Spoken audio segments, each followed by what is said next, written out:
was just like, you know, he doesn't think beef is really good for hip hop. He said, like, if we sort of take ourselves away from it and just look at everything that sort of happened since then, he's like, I don't think it's a net positive. Mm-hmm. What are your thoughts just as far as like everything? I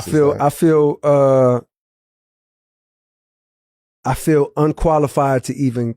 Oh, stop it. No, I'm not. You're very I'm not playing with qualified. you. Nah, because it's like, yo, but you talking about the person that in the whole situation apologized. That's my what's gonna go down is my participation in that event. Right. Yeah, that's true. If I had my shoes on the other feet of somebody else, I don't want to hear. I don't want to hear my opinion on whether I think beef is good or bad for hip hop. It's like, bro, it's like, it don't matter. Honestly, who gives a fuck? Actually, you know what I mean? If we really want to keep it real, but definitely, who gives a fuck about my opinion? That's how I feel. It's like I would feel crazy to even sit up here and go, "Yeah, I think it's great for the culture." Boom, boom, nigga, you apologize. Right. And I would feel crazy to sit up here and go, "Nah, I think it's a net negative for the culture." Nigga, you apologize. Like, it's. I'm not interested in hearing.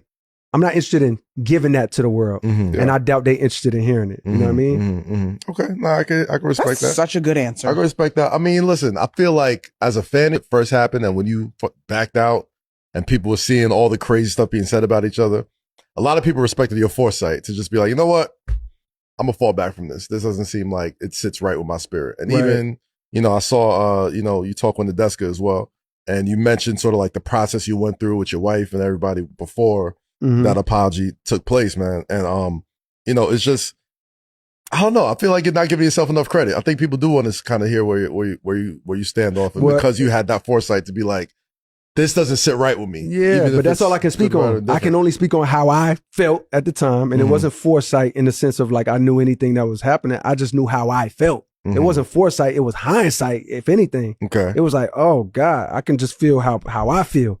You know what I mean? On my heart and on my spirit. So it's like, there was no magic ball that I knew. I had no clue how that shit was going to go. Like, to tell you the truth, I actually feel like how I probably thought it would go was a little more regular than even how it went. It outdid anything I could have imagined. You know what I mean? In terms of like how tense that shit got and how entertaining it got to the world. You know what I mean? It's like I couldn't have foresaw none of that shit. Like I just knew how I felt. So that's all I could speak to. Got you.